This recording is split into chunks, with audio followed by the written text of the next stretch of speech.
May the words of my mouth and the meditations of our hearts be acceptable in your sight, O Lord, our strength and our Redeemer. Amen. Please be seated.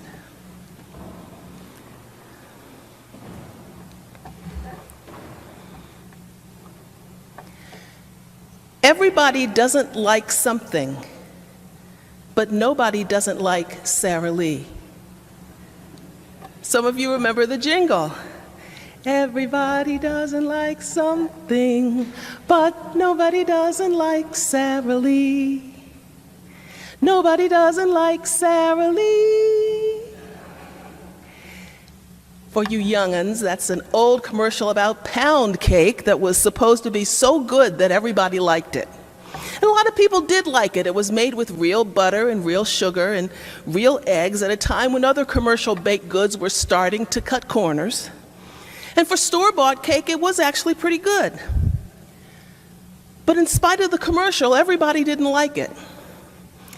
In spite of the commercial, lots of folks didn't like Sara Lee. And as we see in today's gospel reading, everybody didn't like Jesus either. Not everybody welcomed him. Not everybody responded to him. That's why I love this passage and find it very comforting for what it teaches about how to cope with rejection and failure. Jesus goes to his hometown after being away for a while, and he is very different than they remember him. And a lot of folks don't know what to make of him. Almost all of us can identify with that. You stay away from your parents and relatives for a while, you go back to visit them, and they freeze you at the age where they want to remember you. They still see you as you were, no matter what you have accomplished or achieved or how you have changed since they saw you last. When you were 6 years old, you didn't like broccoli, so they assume you still don't like broccoli now, things like that. So Jesus had a lot of nerve to show up in the Nazareth synagogue, preaching and teaching like some kind of elder. He was only barely 30 years old. Who does he think he is? Is not this the carpenter, the son of Mary, brother of James and Joseph and Judas and Simon? Are not his sisters here with us? Where did this man get all this? We know him. We know his whole family. How can he be capable of all these things we have heard about? They were so busy looking at who they expected to see that they missed the actual miracle that was before them. Emmanuel, God with us. The very qualities about Jesus that should have been the clearest sign of his holiness and divine gifts were the very same things that put people off. His deeds of power, the wisdom he shared through his teaching and preaching. These were the very things that caused gossip and resentment. People who thought they knew him best refused to give Jesus the honor he was due. They did not or could not see him for who he was. Now, if Jesus himself had people who underestimated him and sold him short and did not recognize his worth, then none of us should be surprised with all our human faults and failings and flaws when the same thing happens to us. You may find yourself someday in a rejection situation you don't understand because you're just being you. You're giving your best. You're not doing anything wrong. And you run into a bunch of hostility and rejection. Well, at that time, you have to stop and remember, sometimes people will reject you for the good that you do. Instead of jumping to the conclusion that something must be wrong with you, stop and consider. If you are being rejected in spite of the good you do, that says more about the people rejecting you than it says about you. If you think you're in that predicament, you have to stop and look, and before you blame yourself, look at the situation from all angles. Are you being judged by shallow, short-term, worldly values instead of godly values? That's the kind of situation where believers and other righteous people are more likely to be disliked and despised, rejected and even hated for doing what is right. For example, people will reject you for the good you do if you are a person of honor among dishonorable people. Or if you are a truth teller in the midst of people who think they can only get over by playing games with the truth. Or if you are a person of integrity, dealing with folks who like to cut corners and get away with doing as little as possible. People will reject you for the good that you do.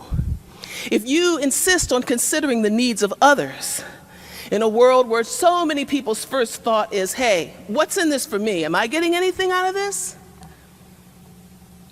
And some people will reject you for the good you do, because seeing your faith reminds them of their lack of faith.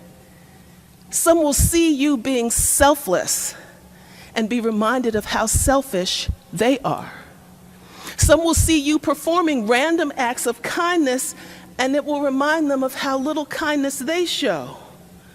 They will see your work for inclusive justice, and it will highlight for them how little justice work they do.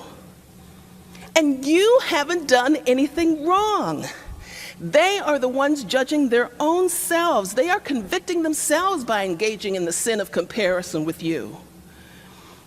But there's nothing you can do about it if when they look at you doing right, they reject you because your good example highlights parts of themselves that they don't want to see. Now, I could have written a whole 4th of July sermon about patriots and patriotism in our political environment right now. Maybe you can think of 1 or 2 people who are being rejected for the good they do. Public servants who have been fired, shunned, removed from leadership positions, just for attempting to do what is best for the country, just for protecting democracy and upholding the Constitution. They are receiving death threats. They are being called traitors. Even their faith is being questioned. And that has to be a sermon for another day. But as you watch the evening news, you will notice who is being castigated for speaking truth to power. You will notice who is being punished for trying to break oppression and set captives free. And I believe that the people who are rejecting and castigating those who are doing right know that that is what they're doing. They're not blind, they're not pretending. They know that they are putting people down for doing what is right. And I think some of the people in Jesus' hometown looked at him and saw he was doing right and rejected him in spite of that. They saw his goodness, his holiness, his righteousness. It's practically normal for people to be rejected when they seem too good to be true. Have some of you seen the Mr. Rogers documentary, Won't You Be My Neighbor? This is not the Tom Hanks movie, I love that one too, but this is a documentary released at about the same time called Won't You Be My Neighbor? I strongly recommend it, especially for people of faith. It illustrates the idea that being perceived as too good turns people off. Lots of people, perhaps some of you listening now, hear Mr. Rogers' name and just cringe.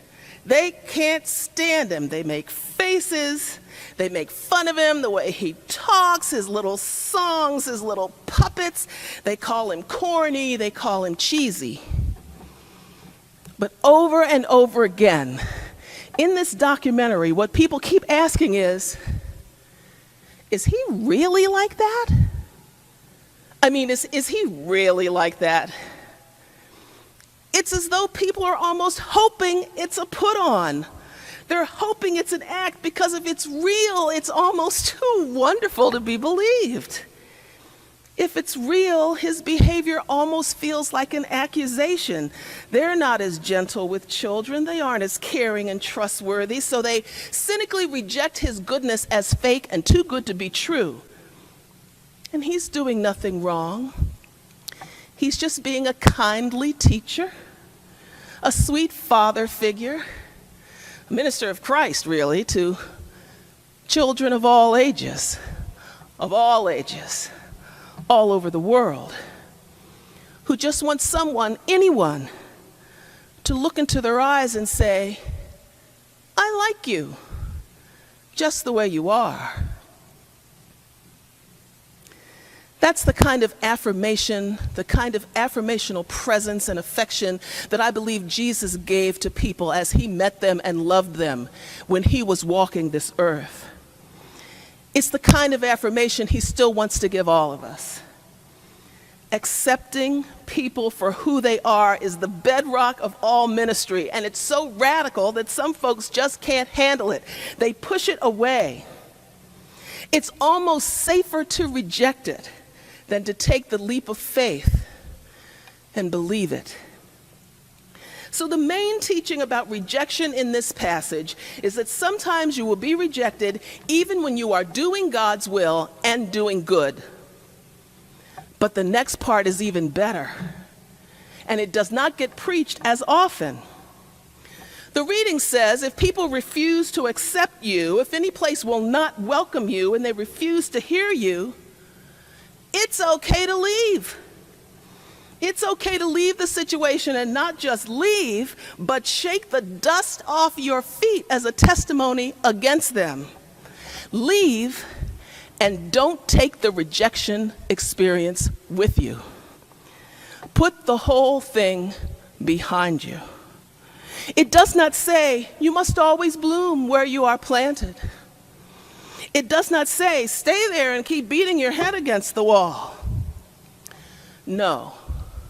It says you have a message to deliver and a mission to complete. And if you are rejected in one place, there may be some other place right down the road where they are anxious to hear you, anxious to receive you, where they have been longing to encounter someone like you, where you are exactly what they are looking for.